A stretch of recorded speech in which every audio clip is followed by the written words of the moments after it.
As the great Buddha once wisely said, peace comes. It is the mental and emotional clinging to something with the belief that only if I get this, I will be happy.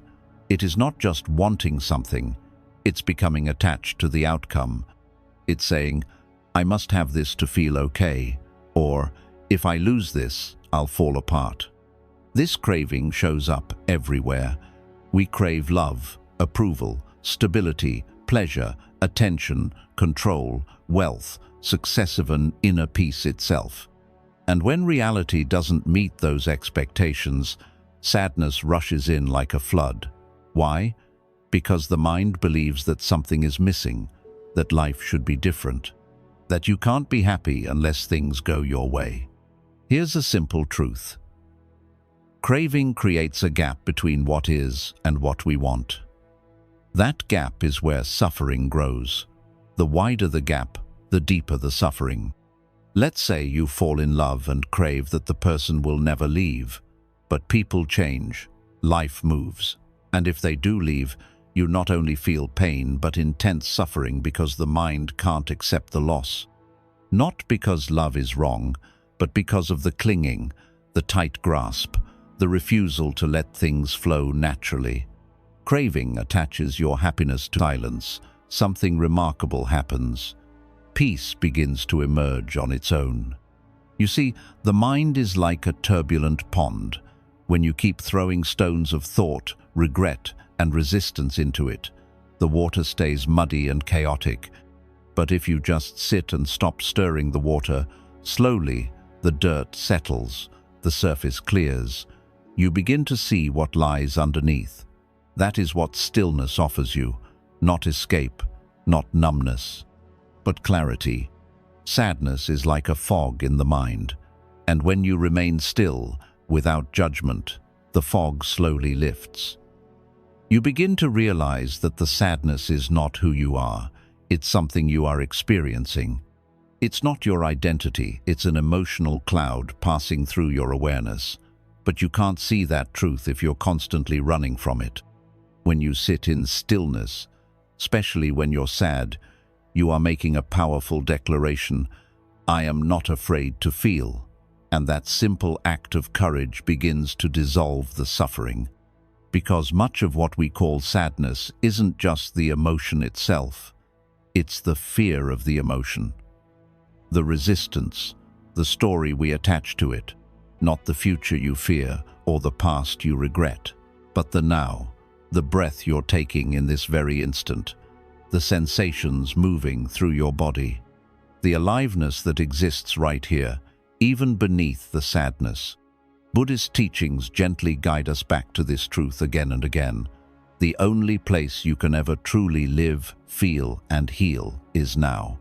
But the mind, untamed and restless, constantly runs in every direction but here. When sadness grips you, the mind starts building stories of what went wrong in the past, what you should have done differently, what might go wrong in the future, who left, who hurt you, what you lost, what you may never have again. These thoughts are not just thoughts, they are chains. They bind your soul to time that no longer exists. And the more you replay those mental loops, the further you drift from the one place where peace is possible, the present. Sadness often becomes unbearable not because of what is happening right now, but because of the layers the mind adds to it. A small sadness, such as someone not calling you back suddenly, becomes a story of rejection, abandonment, and self-blame. A difficult experience becomes an identity. I am always the one left behind. Why does this always happen to me?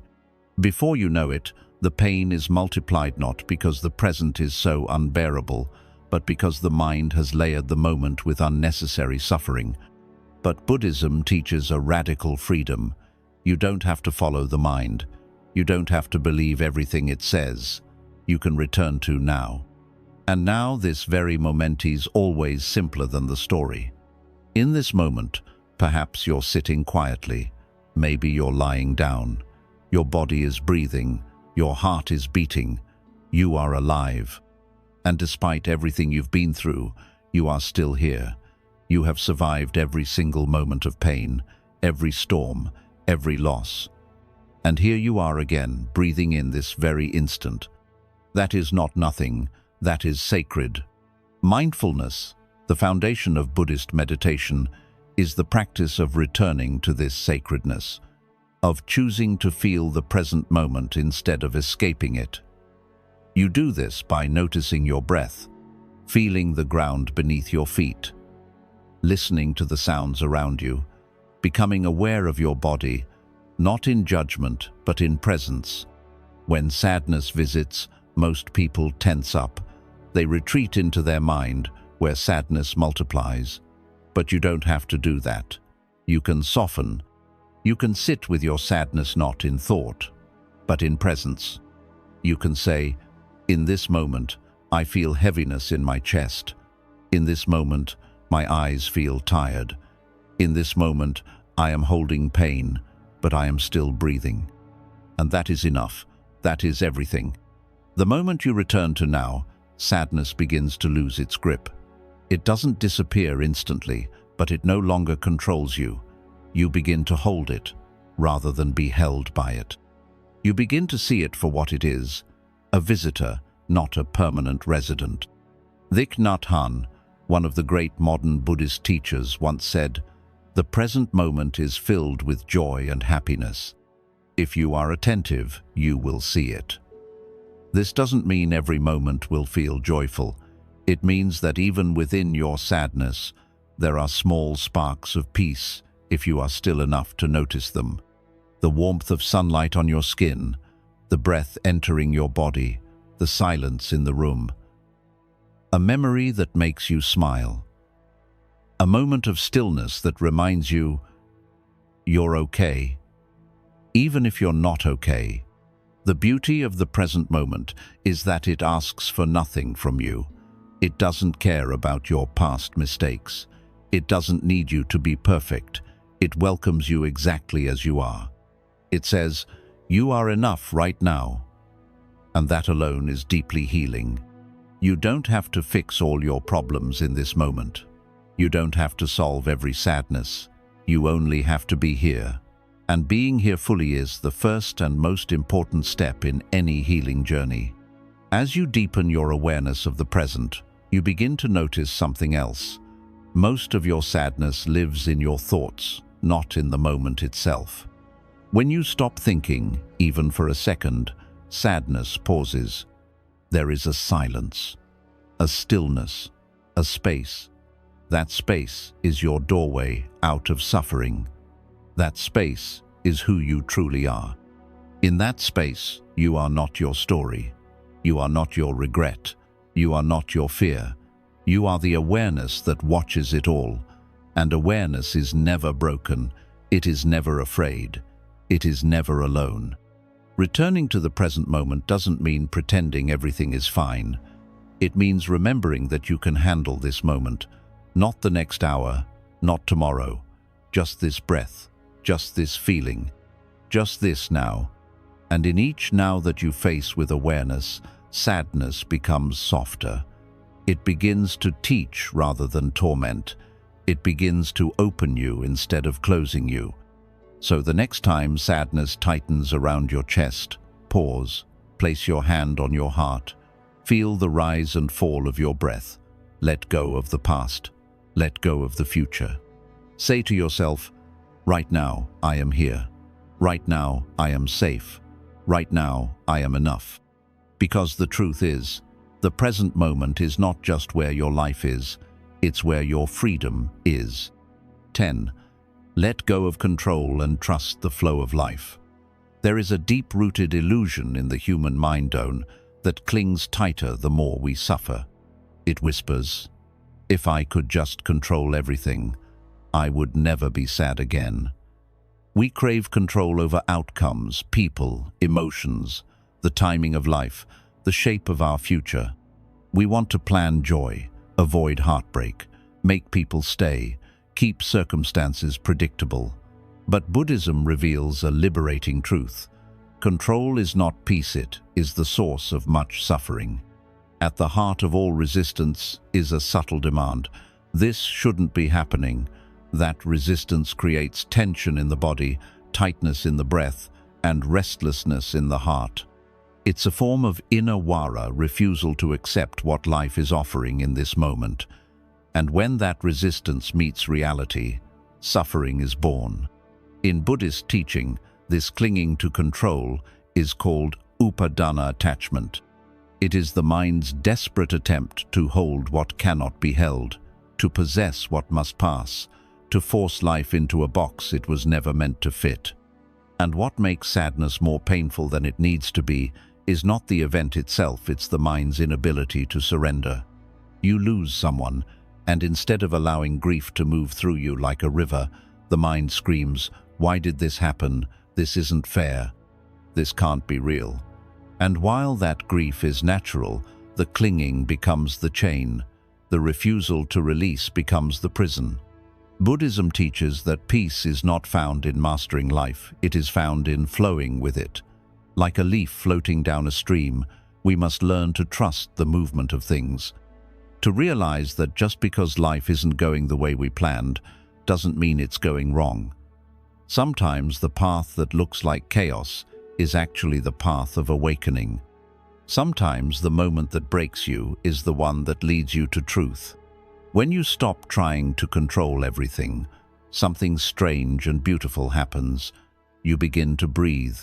You begin to soften. You begin to see the world not as your enemy, but as your teacher. The universe is not trying to hurt you, it is trying to evolve you. This doesn't mean you don't take action or make choices. It means you release the attachment to how things must turn out. You do your part with presence and love, but then you surrender the rest. You trust that even if things don't go your way, they will go some way, and that way may carry blessings you cannot yet see. Letting go of control does not mean giving up. It means giving into the wisdom of the moment, the intelligence of the now, the unfolding of a life that is always moving, always changing, always inviting you to grow. Think of nature. The trees do not cling to their leaves in winter. The river does not freeze in fear of where it's headed. The clouds do not resist the wind. Everything flows. Everything lets go. Everything trusts. Why then do we think our peace will come from holding tighter? Letting go is not always easy. The ego will protest. The mind will panic. It will say, "But what if I lose everything? What if I fall apart?" But Buddhism gently reminds us, sometimes falling apart is where the real healing begins. Sometimes losing control is the only way to finally see clearly. There is a quiet strength that arises when you stop resisting life. It feels like surrender, but it is actually the beginning of deep empowerment. Because when you let go, you stop wasting your energy fighting reality. That energy is now freed for healing, for insight, for creating something new. One powerful practice to help with this surrender is to repeat inwardly during moments of struggle. I release the need to control. I trust this moment. I trust life. I trust myself. Even if your mind doesn't fully believe it at first, your heart will begin to open. And slowly, the need to micromanage the universe fades. You will begin to notice that life becomes softer, not because life changed, but because you did. The same challenges come, but you no longer crumble. The same uncertainty appears, but you face it with steadiness. Because you're no longer trying to grip the river, you're learning to swim with it. The Buddha once said, "Whatever has the nature to arise will also pass away." This means no matter how difficult a moment feels, it cannot last. Every storm has an ending, every emotion rises and fades. And when you truly understand this, you begin to see that you don't need to control every wave, you only need to float. So the next time sadness arrives and you feel the urge to tighten, to grasp, to fix everything, pause. Place your hand over your chest. Close your eyes. Breathe in. Breathe out. And say gently to yourself, "I let go." Say it again and again, not as an escape, but as a return to the natural rhythm of life. you will find that sadness still comes, but it flows through you now. It doesn't get stuck. It doesn't become a story. It becomes an experience, pure and real, but no longer destructive. Because when you stop trying to control it, you finally learn how to hold it. And in that sacred holding, you realize a truth so powerful it changes everything. You were never meant to control life. You were meant to trust it. 11. The way out of sadness is through deep inner acceptance. There is a moment in every spiritual journey when the heart breaks not from weakness, but from a deep realization that much of the pain we carry isn't just from the world around us, it's from the battle we've been fighting within ourselves. Buddhist philosophy teaches that the root of much of our sadness is not just loss, disappointment, or grief. It is the refusal to fully accept what is. We resist, we cling, we demand things to be different. We believe that life must follow our terms for us to be okay, and when it doesn't, we turn inward and declare something must be wrong with the world, with others, with us. But here's the liberating truth the Buddha revealed. Suffering ends the moment we stop resisting the present moment and begin to accept it fully, not with resignation, but with presence. What does this acceptance really mean? It means allowing your sadness to exist without labeling it as bad, wrong, or shameful.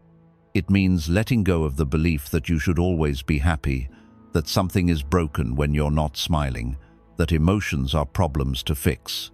Accept it with our own being. We don't know what it means to enjoy silence, to feel the breath move through the body, to taste the simplicity of this moment without needing it to be more. We've become addicted to noise, not just the noise around us, but the noise within. And in all that noise, we lose sight of the quiet truth that was always waiting for us. Happiness was never lost, it was only buried beneath layers of distraction, fear, and self-rejection. Returning to yourself doesn't mean becoming selfish. It doesn't mean cutting off the world. It means re-establishing a sacred connection to the part of you that is timeless, still, and free. In Buddhism, this is the path of coming home, not to a place, but to a state of being, to the unshakable awareness behind your thoughts, to the gentle witness beneath your emotions, to the inner sanctuary that sadness and chaos cannot touch. But coming home is not always easy, especially when you've spent years abandoning yourself. You may find pain there, old wounds, feelings you've avoided, truths you've buried. But these are not enemies. These are lost children of your soul, parts of you that were never held with love. And when you return to yourself, you do not judge them, you hold them, you breathe with them, you say, "You are welcome here." And this, in itself, is healing.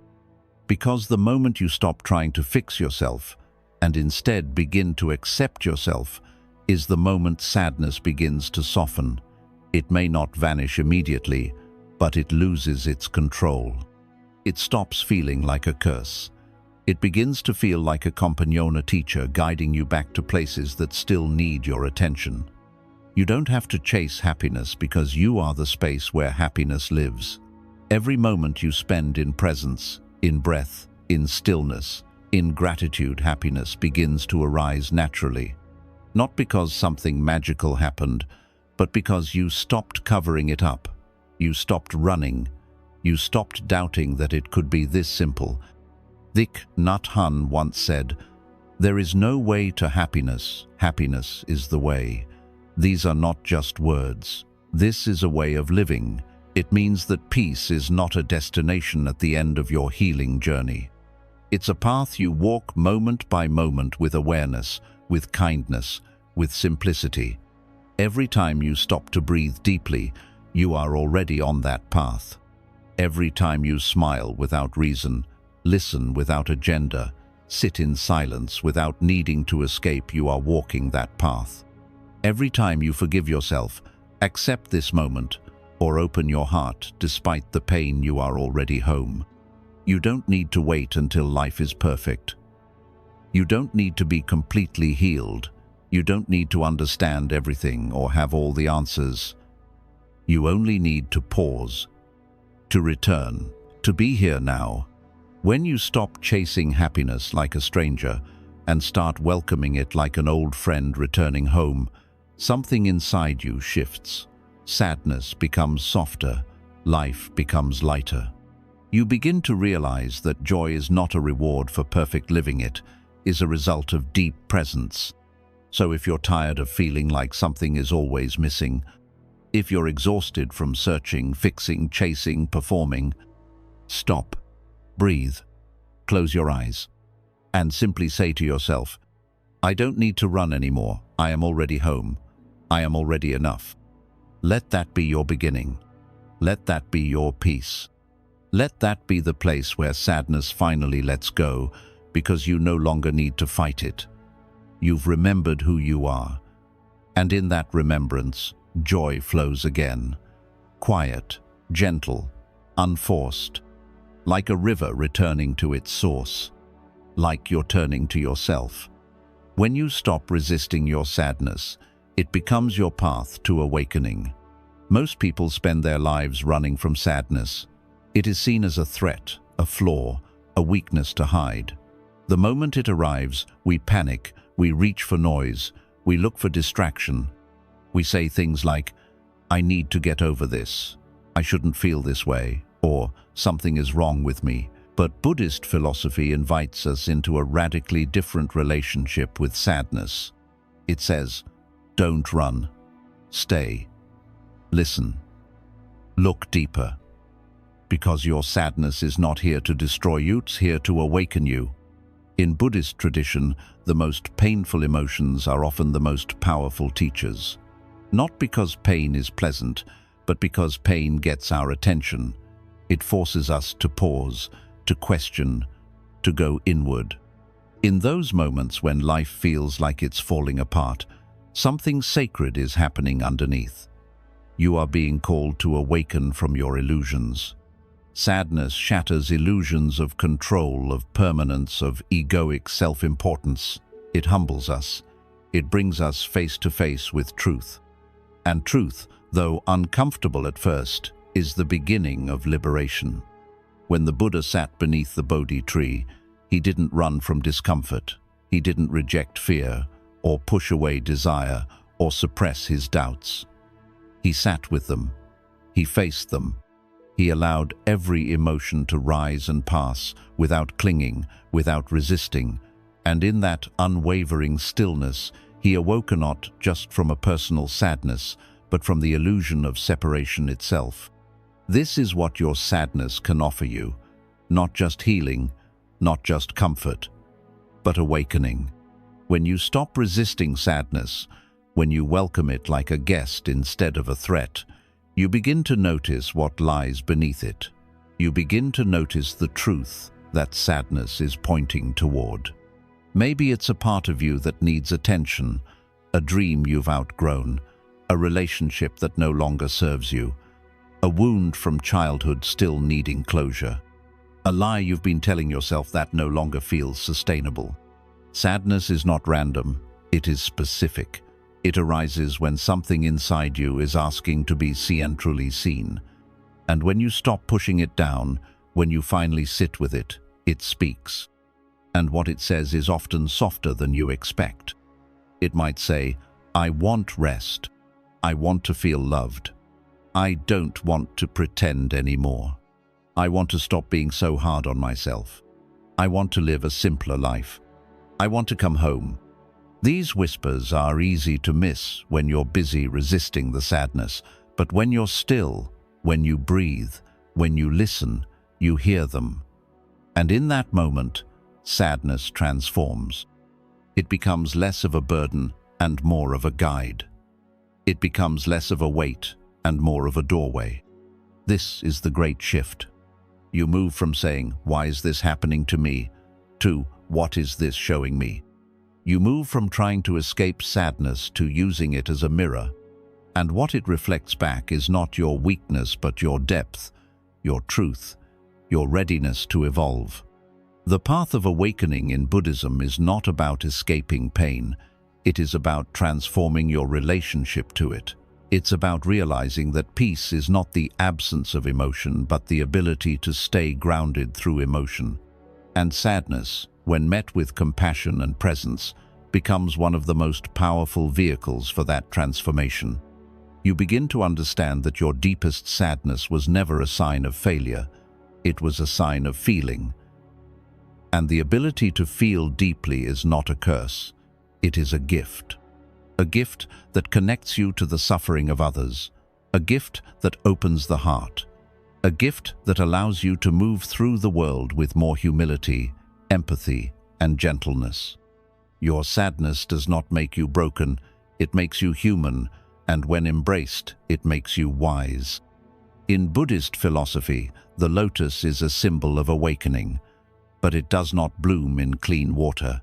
It grows through mud, through darkness, through stillness, through surrender. Your sadness is that mud.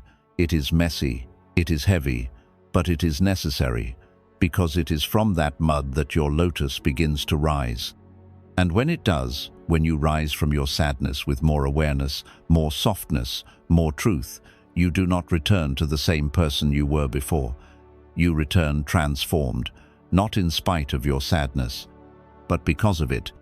This is why sadness must be honored, not erased. It must be sat with, not silenced. It must be held, not hidden. So the next time sadness visits, don't ask how to make it go away. Ask what it wants you to see. Ask what part of you it's trying to bring home. Ask what old belief it's asking you to release. And then sit, not as a victim, but as a student. Let the sadness speak. Let it break what needs to be broken. Let it soften what has grown too hard.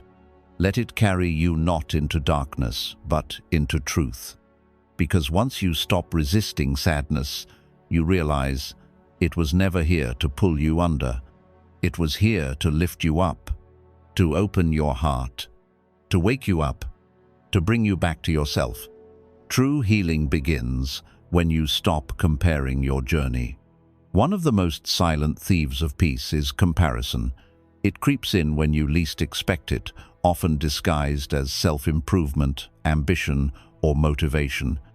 But at its root, it is a form of inner violence, a voice that tells you, you are not enough, because look at them. Buddhism gently unmasks this illusion and offers a softer truth. There is no one else you need to become. You only need to become more deeply yourself. Sadness grows stronger in a mind that constantly compares.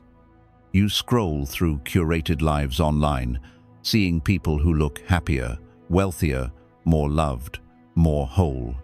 You notice friends who seem further along in their careers, relationships, healing, or spiritual practice.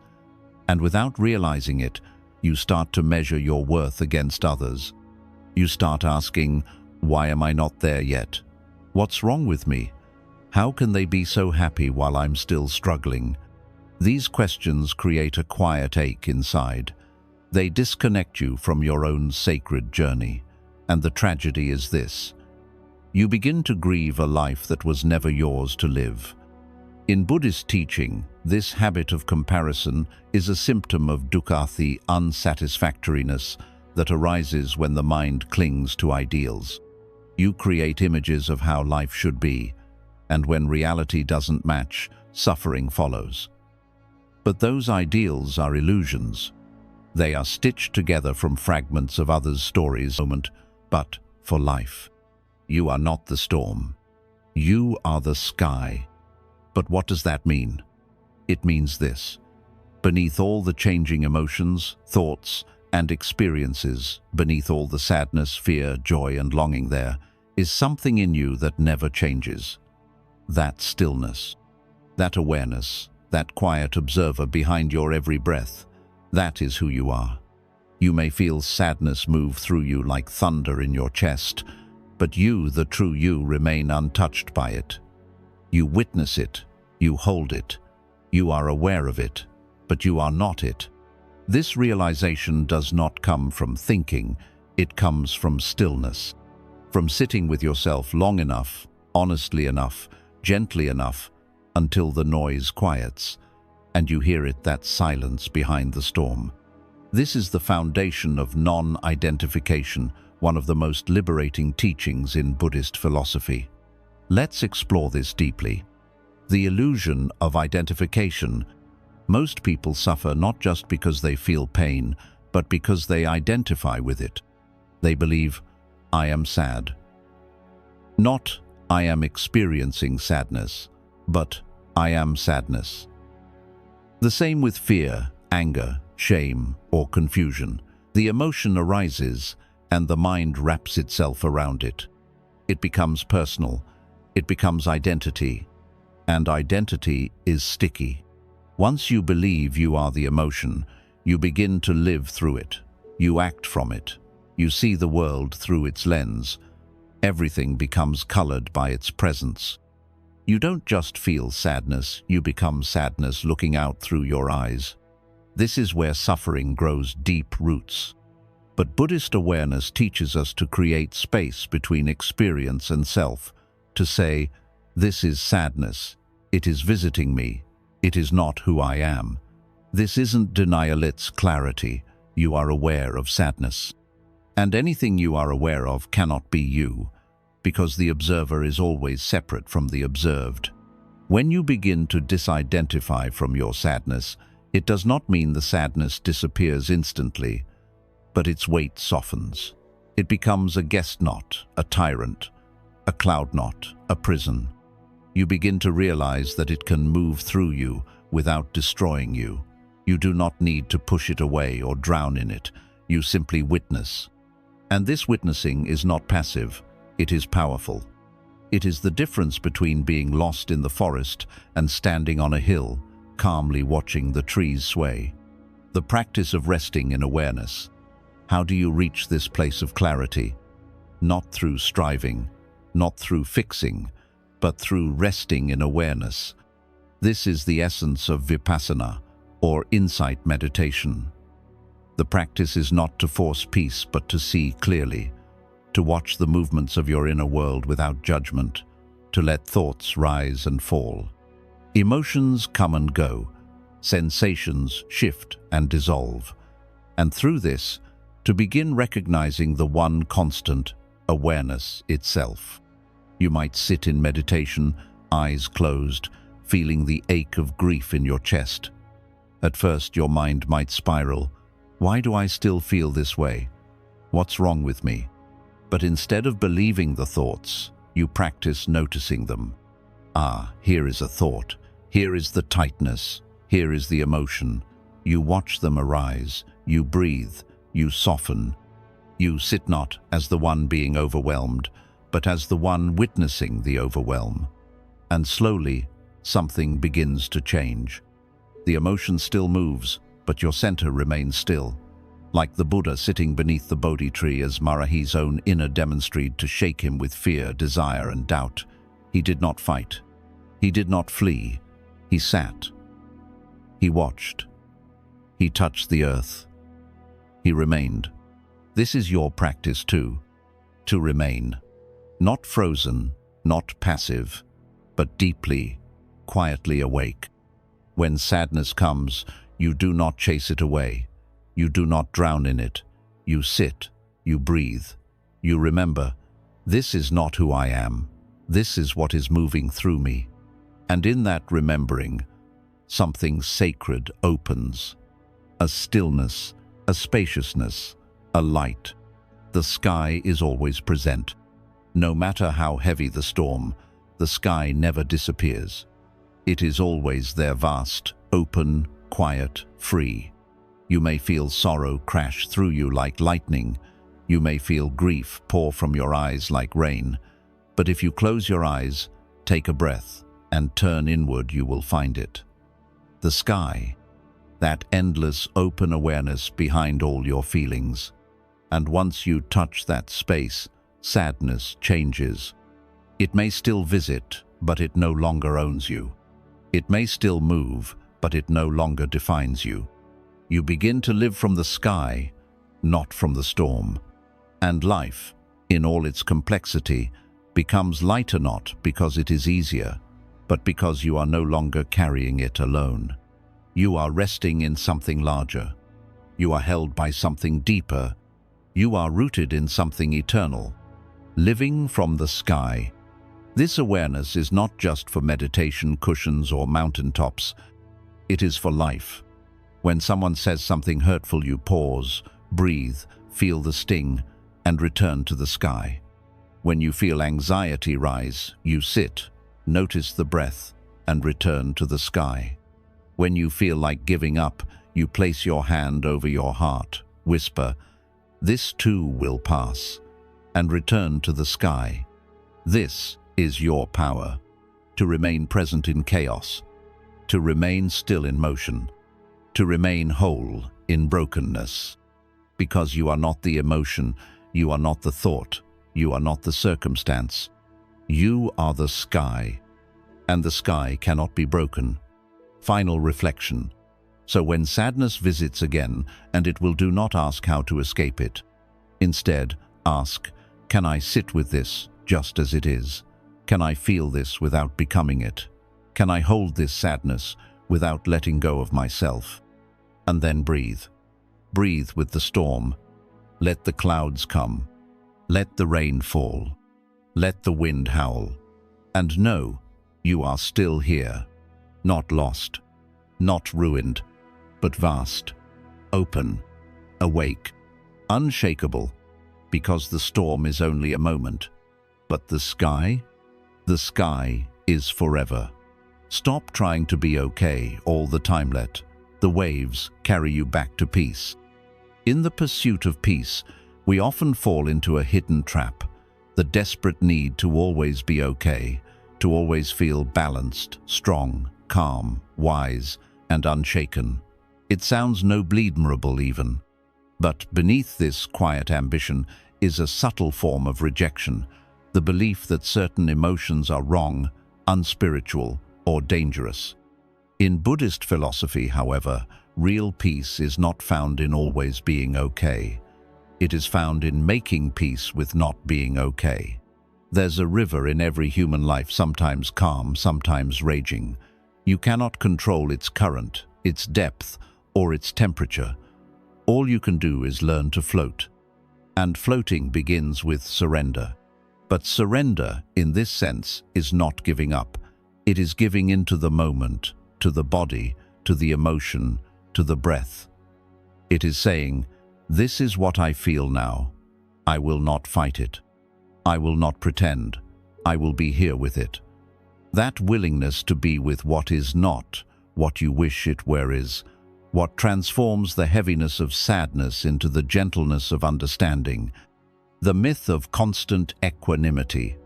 There is a common misunderstanding among seekers that spiritual growth will lead to a life free of difficulty, free of sadness, free of emotional turbulence. But if you look closely at the life of the Buddha, you will see a different story. After his awakening, the Buddha still experienced grief. He still felt loss. He still saw suffering in the world and was moved by it. What changed was his relationship to the waves. He no longer resisted them.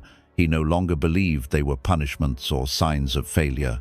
He let them come, let them pass, and remained rooted in awareness.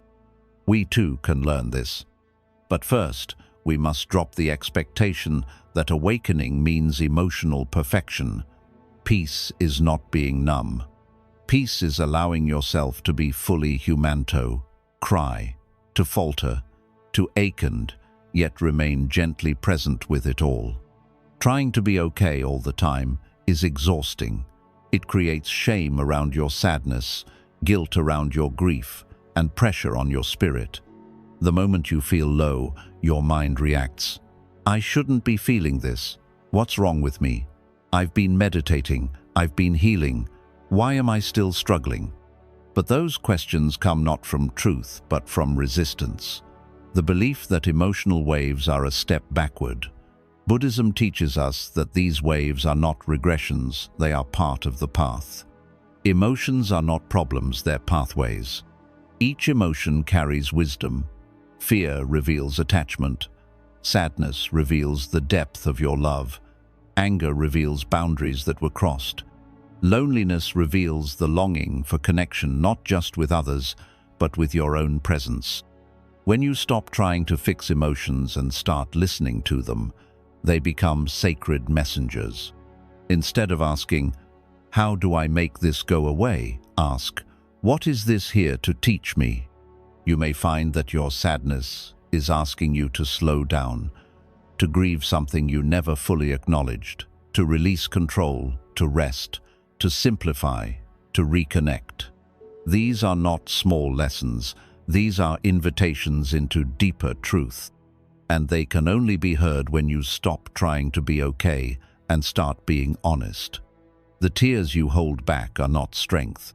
The emotions you silence are not maturity. The moments you pretend to be fine are not spiritual milestones. True strength is found in softness. True maturity is found in vulnerability. True spiritual depth is found in presence with everything. You are not a project to fix. Many people live their entire lives as if they are broken machines, always tweaking, always repairing, always judging, always working on themselves. But the self is not a machine. It reconnects you to the parts of you that don't need fixing, the parts of you that are not wounded, the parts of you that have always been whole but were drowned beneath the noise of trying to become. Silence is not emptiness, it's return. In Buddhism, the most sacred moments are often wordless: a monk sweeping the floor, a teacher sipping tea in a quiet room, a student bowing before a statue of the Buddha. These are not meaningless rituals. They are acts of returning to the now, to the breath, to the stillness that holds everything together. When you sit with yourself in silence, you are doing the same. You are returning to your body not as a problem to solve, but as a home to inhabit. You are returning to your sadness not as a mistake to erase, but as a teacher to sit with. You are returning to your breath not as an unconscious function, but as the thread that ties you to life itself. And in this returning, something ancient awakens.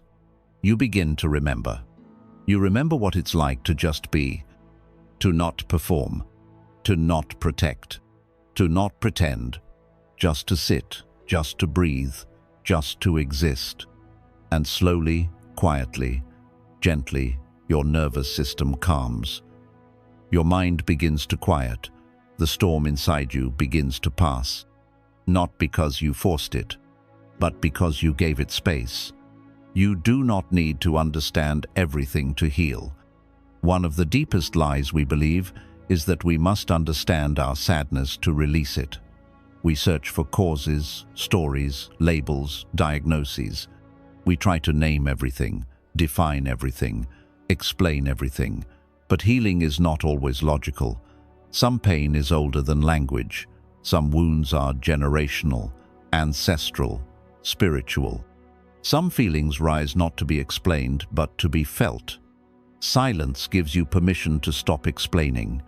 You no longer need to ask, "Why am I like this?" You no longer need to fix your sadness like it's a puzzle. You simply need to sit and let your body speak in its own language. Let your breath soften the tension. Let your awareness hold the sorrow. Let the tears come because you figured it out, but because you finally stopped running. This is healing. This is the wisdom of silence. The stillness beneath the surface. Imagine a vast lake on a windless day. Its surface is still, glass-like, reflecting the sky, but just beneath there are currents, layers, movements invisible to the eye. When the wind stirs, ripples form. The surface shifts, but the depth, the true depth of the lake remains calm. You are this lake. Your surface may ripple, your thoughts may churn, your sadness may stir like storm clouds above. But beneath all of it, there is a depth that remains untouched. That depth is your awareness. When you sit in silence, you return to this depth. You let the surface move without trying to still it. And in time, The winds settle on their own. Not because you stopped them, but because you no longer believed you had to. This is why monks, sages, and ordinary seekers throughout time have returned to silence again and again, not to escape life, but to touch the truth beneath it. That no matter what you are feeling, no matter what story your mind tells, no matter how loud the pain, there is a place within you that is already at peace. It has been waiting, not for more knowledge, not for better habits, not for healing tools, just for your presence, just for your return, just for you to sit down, take a breath, and say, I'm here, I'm listening, and I'm not leaving myself again. The moment you stop seeking is the moment you find everything. There's a quiet ache inside almost every human being, a longing, a hunger, a pull towards something we cannot quite name. We seek answers, we seek peace, we seek purpose, we seek love, safety, stability, clarity. We chase it in books, in gurus, in relationships, in careers, in routines. This seeking drives entire lifetimes. But what if the very act of seeking is what keeps us from finding? In Buddhist philosophy, there is a powerful truth often overlooked. The more you chase peace, the more it escapes you. But when you stop running after it, you realize it was always within you. To the mind, this seems impossible. How can you find what you've stopped looking for? Isn't life about progress, about striving, about moving towards something better? Yes, but not in the way the mind thinks. There is a difference between growth and grasping. Growth is natural. Like a tree reaching toward the sun, it doesn't force itself to grow. It doesn't judge its slowness. It expands because it is alive, because it is rooted, because it is in harmony with its nature. Grasping, on the other hand, is frantic. It believes something is missing. It comes from lack, not life. It says, I need this to be complete. I must find something to fix me. I cannot rest until I have what I want. This is the root of suffering. Buddhism teaches that clinging even to enlightenment, it creates distance from the very thing we long for. The moment you believe that peace, happiness, or truth is somewhere else, you separate yourself from it. And that separation becomes your suffering. But when you stop, when you breathe, when you drop the chase and return to this moment, you discover something profound. What you were looking for is already here. It's not in the next insight. It's in the space between your thoughts. It's not in the next meditation session. It's in the simple act of noticing your breath. It's not in the next book or teaching. It's in the awareness reading these words right now. The seeking ends not because you've given up, but because you've finally arrived. The illusion of there. There is a story of a monk who walked across deserts, mountains, and jungles in search of awakening. He visited hundreds of teachers, collected countless teachings, fasted, meditated, isolated himself. But still, peace eluded him. One day, tired and disheartened, he collapsed beneath a tree. In the silence, he whispered, I give up. And in that very moment, the truth struck him not as a word, but as a presence. It was never there. It was always here. The idea that peace is out there in some perfect future moment is one of the deepest illusions of the mind. It keeps us moving, chasing, achieving, but never arriving. You may say to yourself, I'll be happy when I heal this wound. I'll be at peace once I stop feeling sad. I'll be fulfilled when I find my purpose.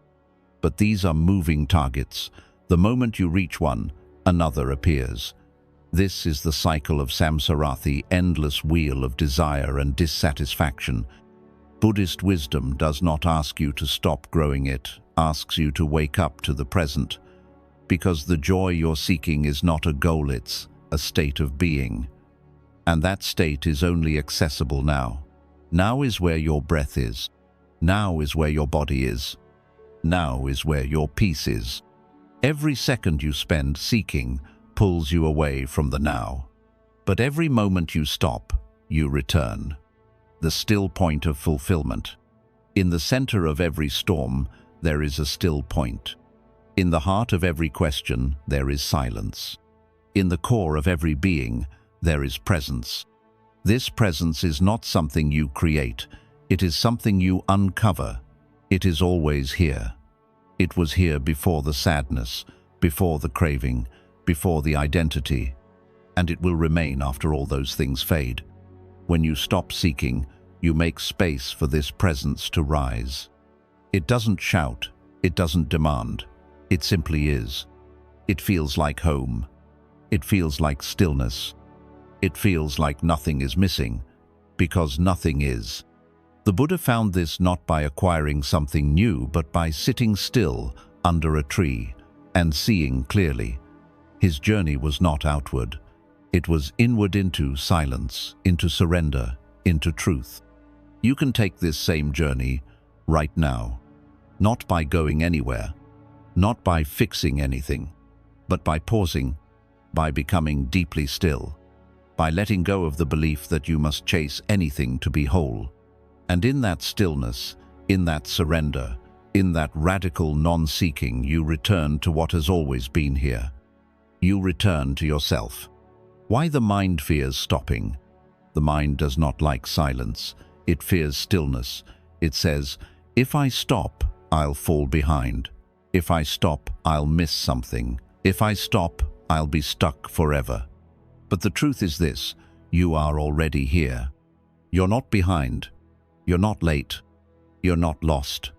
You are only being asked to stop reaching and to feel the ground beneath you, to feel the breath moving in and out of your body, to feel the life pulsing through your fingertips, to notice the awareness behind your thoughts.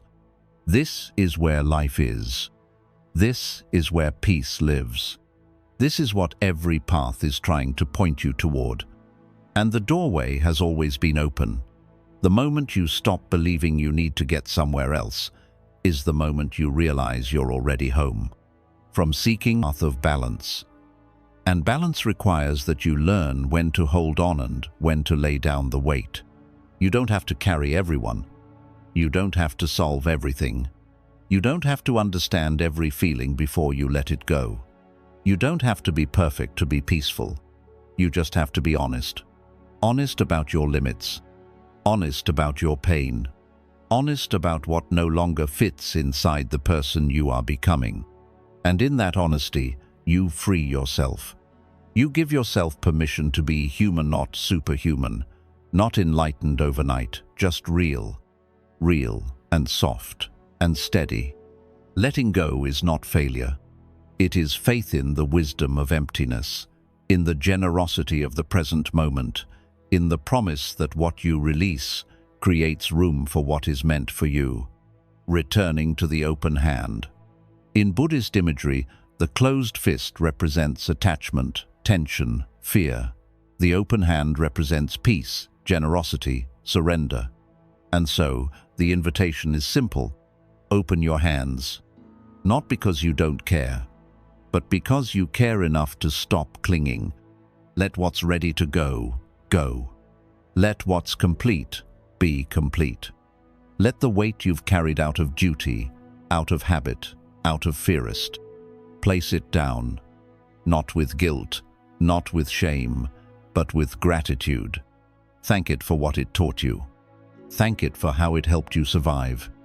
And then walk forward lighter, not because you escaped your past, but because you finally understood you are not obligated to carry everything that once mattered. You are allowed to grow. You are allowed to outgrow.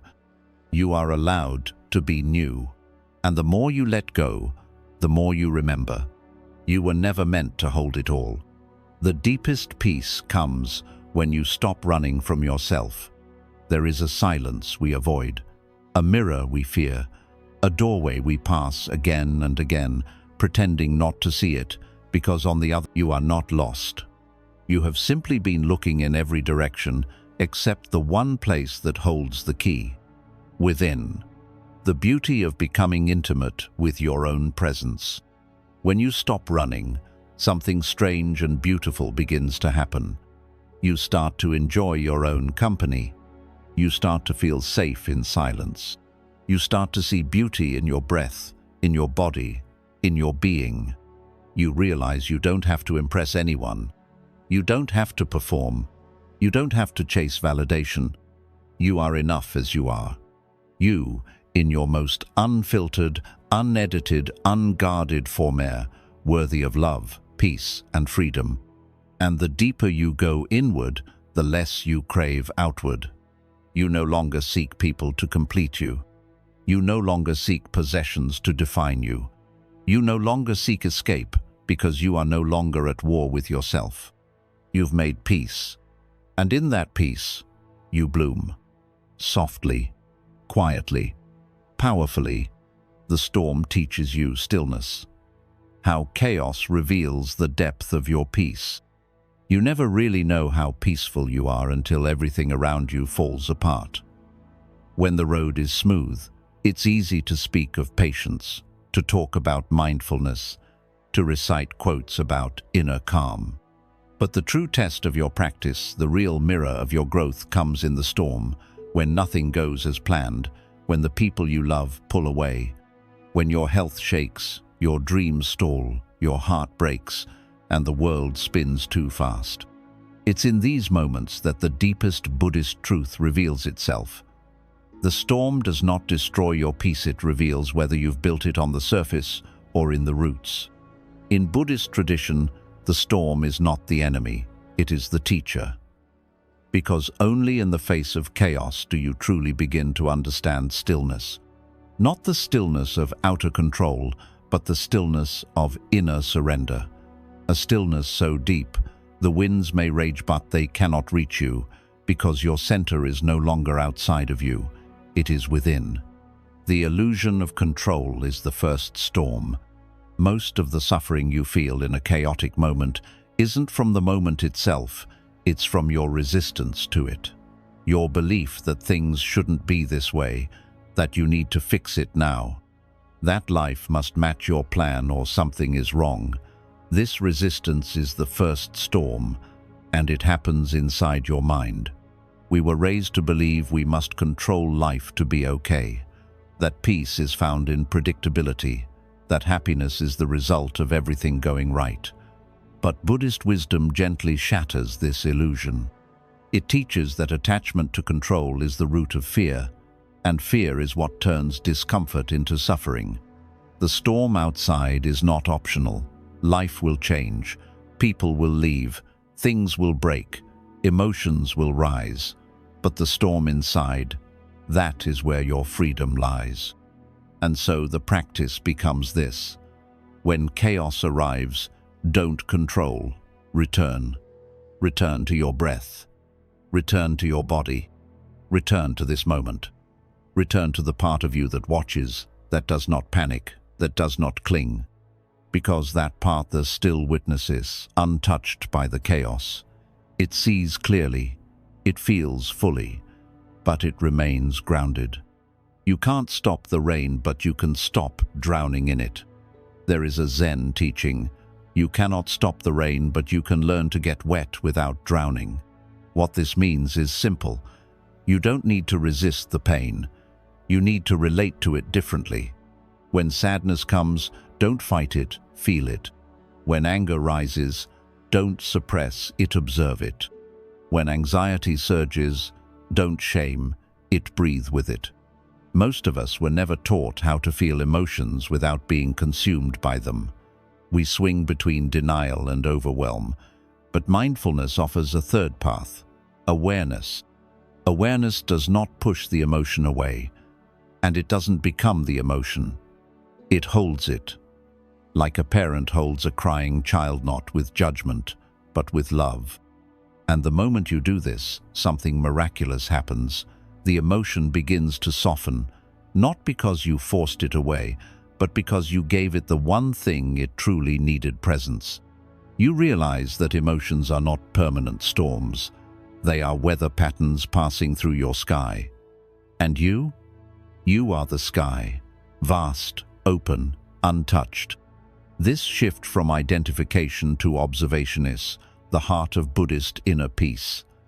And it's never more powerful than when life gets hard.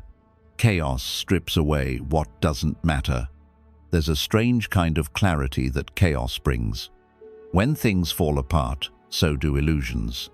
Suddenly, the things you thought mattered, the people you tried so hard to impress, fade from your concern. The fears that held you back feel small. And in the ashes of everything that broke, you see what remains: your breath, your awareness, your capacity to endure, your ability to choose again. This is the secret gift of chaos. It simplifies you. It burns away distraction. It humbles the ego. It reminds you of what truly matters.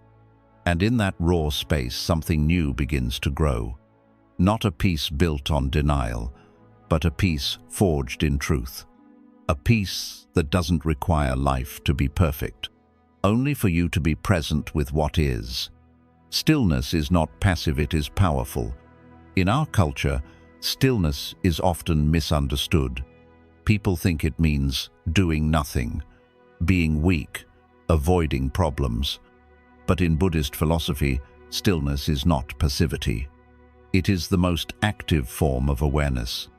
To be still is to resist the urge to react blindly. To be still is to feel the storm fully without losing your footing. To be still is to move from intention, not impulse. It takes immense strength to pause when everything inside you screams to panic. It takes maturity to listen instead of lash out.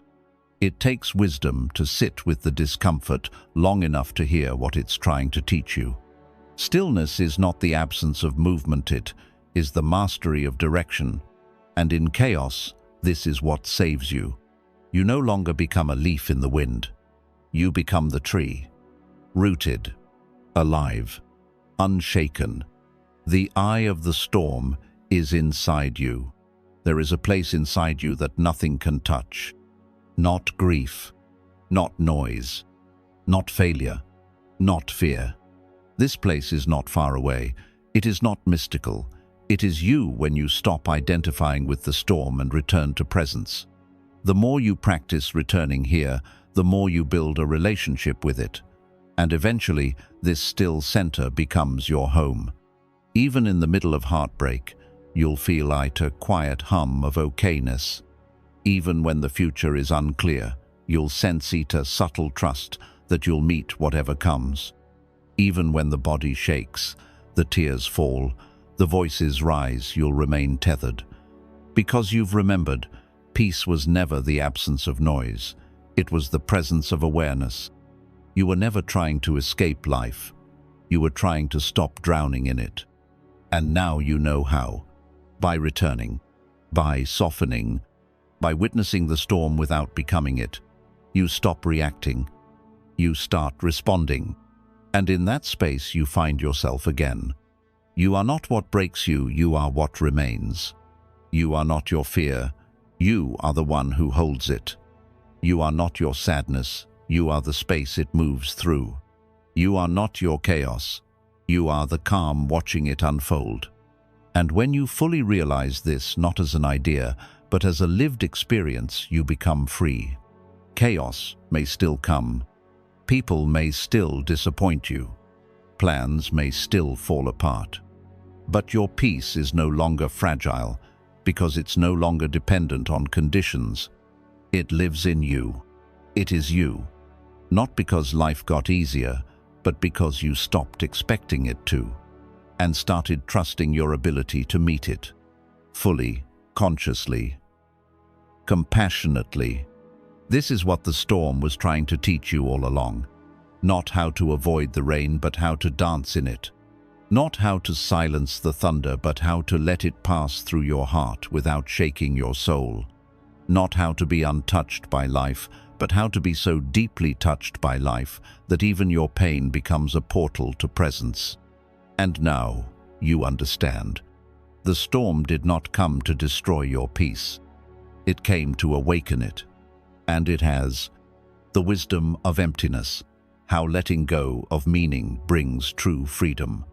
There is a quiet revolution hidden in the heart of Buddhist philosophy. A teaching so misunderstood, yet so powerful, it has the potential to set you free not from the world, but from the chains you unknowingly place around your own heart. It is the wisdom of emptiness, shunyata, a truth that everything you cling to for identity, certainty, or security is ultimately empty of fixed meaning, not meaningless, but empty of the weight you give it. And in understanding this, you are not left hollow, you are left free.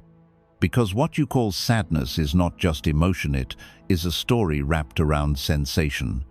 What you call self is not a solid being, it is a process, ever-changing. What you call truth is often just everything feels like a battlefield. This is not because life is inherently unkind, but because your perception is colored by the emotions and stories you carry.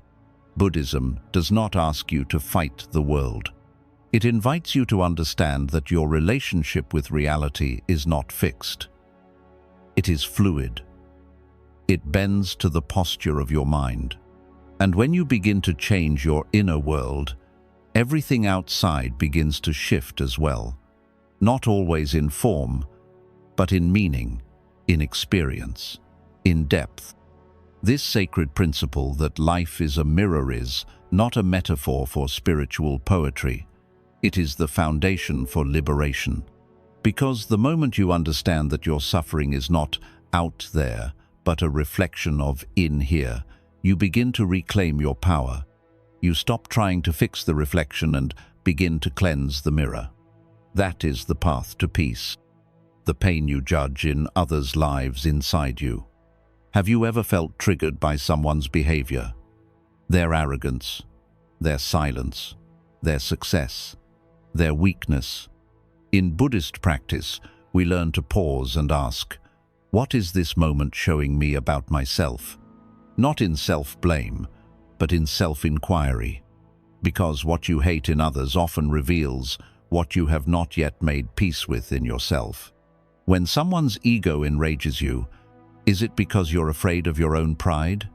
When someone's silence bothers you, is it because you crave validation?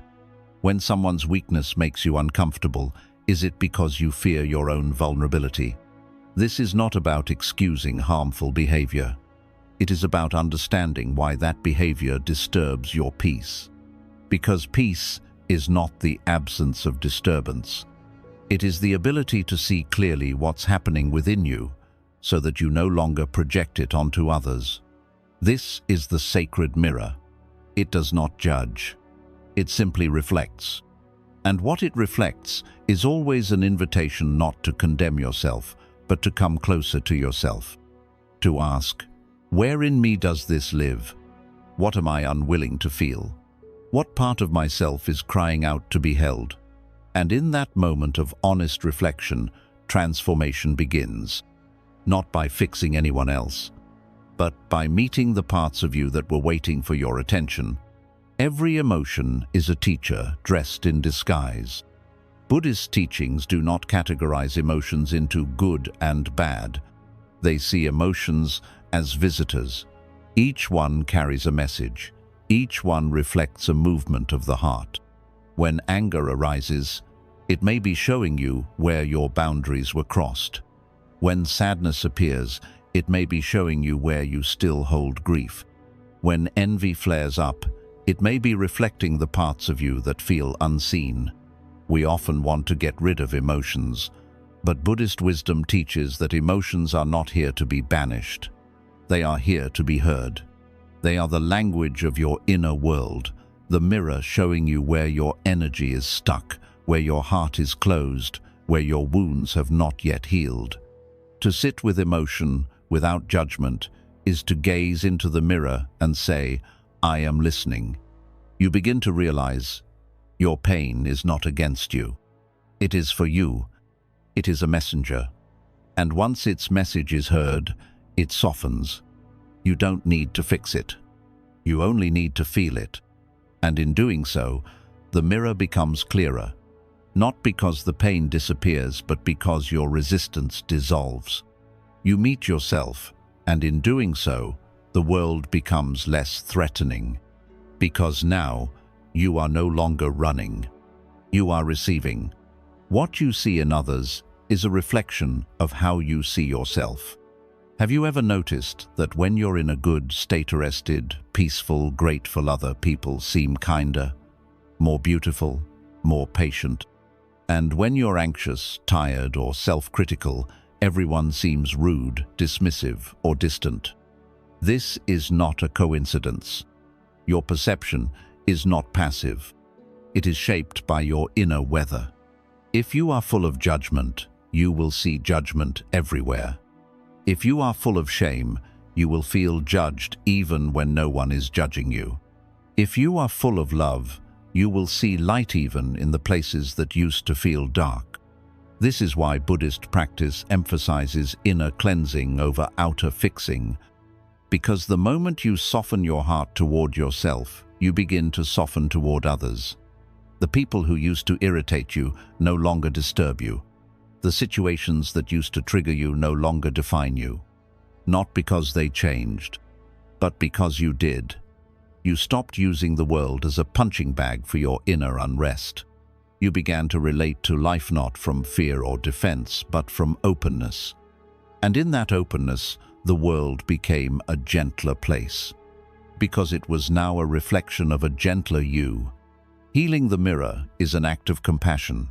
When you clean a mirror, you don't yell at the reflection. You wipe away the dust. You remove the smudges. You restore clarity. The same is true of healing. When life reflects your pain, don't attack the people or events that triggered it. Look inward. Ask, what in me is being called to heal? This is not about spiritual bypassing. It's about spiritual responsibility. You are not responsible for what others do, but you are responsible for what lives inside your heart. Your fears, your assumptions, your wounds, your beliefs. When you meet them with compassion, something profound happens. The world begins to respond differently. Not because life suddenly becomes perfect, but because you are no longer projecting your inner conflict onto it. You are meeting life with clarity instead of distortion, presence instead of preconception, love instead of fear. And this shift is everything, because now you are not at the mercy of life. You are in relationship with it, alive to its lessons, open to its reflections, free from the prison of blame. Even the hardest people are mirrors. It is easy to see the sacred mirror in kind people, in moments of beauty, in peaceful conversations. But can you see the mirror in your enemies? In those who betray you? In those who ignore you? Buddhism teaches that even these moments are your teachers, not because you deserved harm, but because every painful interaction reflects something to explore, a boundary to strengthen, a truth to express, a pattern to break, a wound to feel. You are not asked to tolerate abuse. You are asked to be curious. Why does this affect me so deeply? What part of me still believes I must stay silent? Where have I abandoned myself in the name of being liked?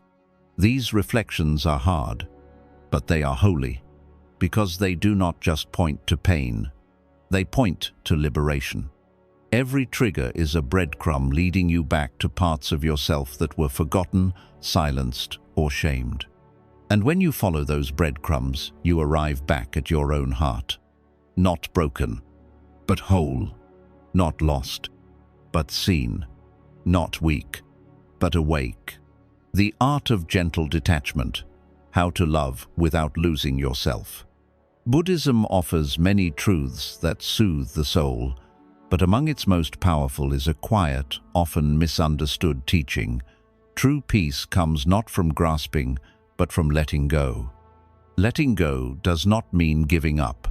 It does not mean becoming cold or indifferent. It means loving without attachment, caring without control, and walking through life with open hands rather than clenched fists. This sacred practice is called gentle detachment, the art of being deeply present with life and people without clinging to how they must stay. In a world that tells us to hold tighter, to define ourselves by who we have, what we own, and what we've achieved, detachment feels unnatural. It feels almost like a betrayal to the heart. But in truth, it is the greatest act of love, not just toward others, but toward yourself. Because it is only when you release the need to possess that you finally become free to appreciate. And it is only in freedom that love truly flourishes. This is not a cold philosophy, it is a deeply warm one, because it recognizes that everything in this world is impermanent. To fight impermanence is to suffer, but to flow with it, that is liberation. That is awakening. Why clinging hurts more than letting go? When we love something or someone, our first instinct is to protect it, to hold on, to make it permanent. But everything in this life, every person, every emotion, every season, every chapter is already in motion. It is rising, peaking, fading, shifting, transforming. The moment you try to stop the wave, you begin to drown. You may cling to a relationship that no longer nourishes your soul, simply because you fear the emptiness that might follow. You may hold on to an identity you've outgrown, afraid that letting it go means losing yourself. You may revisit memories again and again, not out of joy, but out of fear that the past was better than the future could ever be. And so, suffering grows not from the loss itself, but from your resistance to the loss. The tighter you hold, the more pain you create. In Buddhism, this is known as upadana grasping, or fuel for suffering. It is the false belief that your peace depends on something staying the same. But the world is not static, neither are you. So every time you try to hold still something meant to move, you suffer. But when you learn to open your hands, when you allow what comes to come and what goes to go, something shifts inside you.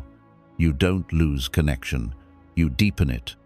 Because now, you are no longer relating to life as a possessor, you are relating as a witness, a participant, a lover of what is, rather than what should be.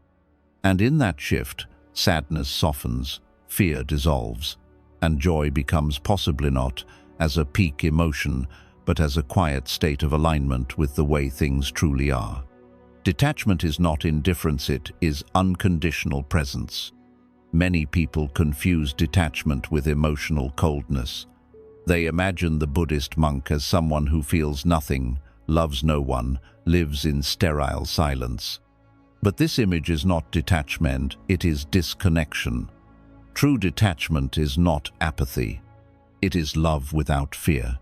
It is care without clinging. It is showing up fully, vulnerably, joyfully, and still letting go. You love someone deeply, you hold their hand, you share your heart, but you do not grip them, you do not place your happiness in their hands. You do not demand that they stay, act, or love in a certain way. You allow them to be. You honor their path. And if they must leave, you let them go, not because you don't care, but because you understand that holding them tight cannot make them stay. You allow emotions to rise. You feel sadness, anger, even despair, but you no longer become those emotions. You hold them gently, knowing they are clouds, not the sky. You no longer define yourself by their presence. You observe them like waves, letting them wash through without drowning in them. You engage with life. You dream. You create. You connect. But you remain rooted in the present, not addicted to a future outcome. This is not detachment as withdrawal. It is detachment as clarity. You are here, fully, but you do not carry chains. And that, in its essence, is freedom, loving without ownership.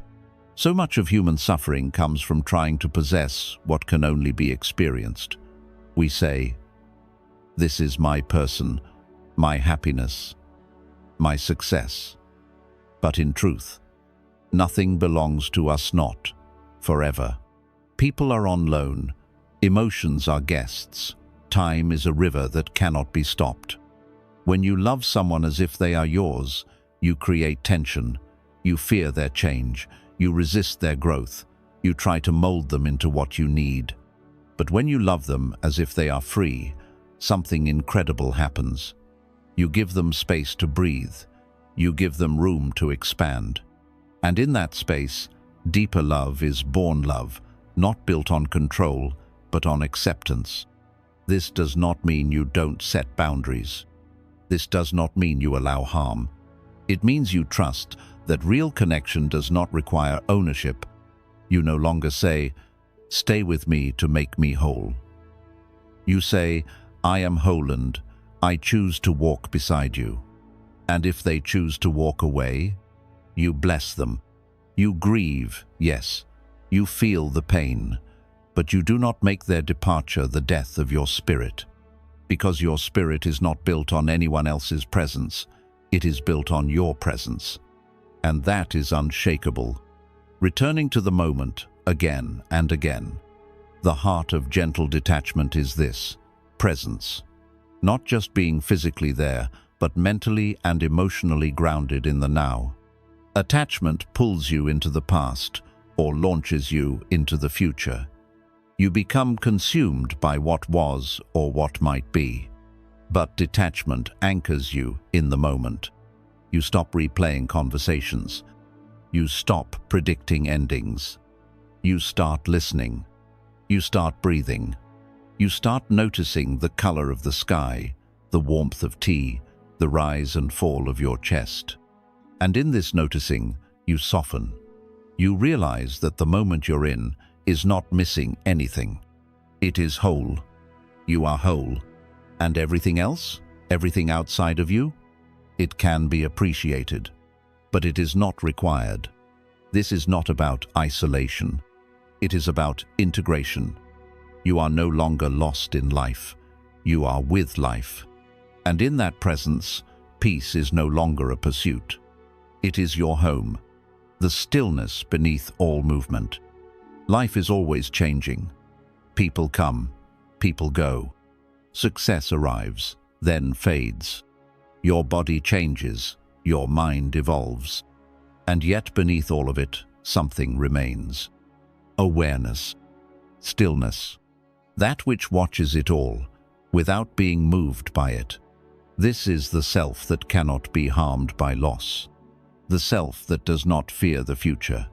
The self that does not shrink with rejection or swell with praise. It is your original nature, calm, spacious, silent. Buddhist practice is the return to this nature. You peel away attachment, not to escape life, but to uncover the part of you that no longer depends on it. This is not disconnection, it is the purest connection to life, to love, to truth. Because now you are no longer attached to the waves. You are the ocean, deep, unmoved, alive. You are not your thoughts. How to find stillness beneath the mental storm. In the depths of Buddhist philosophy, there lies one of the most liberating truths ever spoken. You are not your thoughts. This simple realization, when understood not just intellectually but experientially, can unravel decades of suffering in a single moment. Because most of your pain, emotional, mental, spiritual, does not come from what is happening in your life, but from what your mind is saying about it. The judgments, the comparisons, the fear of what's next, the shame of what was, the endless commentary of the inner voice. The voice that speaks, critiques, worries, imagines, and remembers. But you are not that voice. You are the one who hears it. And in that sacred distinction lies the key to freedom. You may think that your mind defines you, that the thoughts racing through your head reflect who you are. But if you pause for a moment and watch, really watch, you'll notice something miraculous. Thoughts arise and pass. They are like clouds moving across the sky. Some are dark. Some are bright. Some carry storms. Others simply float. But the sky? The sky is untouched, unstained, ever present. That sky is your awareness, your true self. And it does not get pulled into the drama of the clouds unless it believes it must. The illusion of identity. Most people live their entire lives identified with thought. They say, "I am anxious," rather than "anxious thoughts are arising." They say, "I am a failure," instead of "my mind is replaying stories of past mistakes." And so they live inside a prison not built of walls, but of words. But once you begin to see that a thought is just a mental event, not a truth, not a prophecy, not a sentence, you begin to breathe again.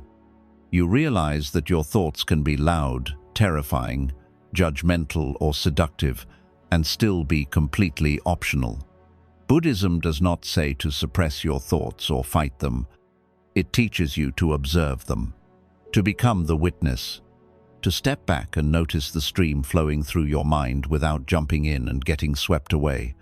This witnessing is the foundation of Vipassana meditation, one of the most ancient practices in Buddhist tradition. In this practice, you do not chase peace. You simply sit and watch. You see thoughts come. You see them go, and eventually you see through them. You realize that no thought, no matter how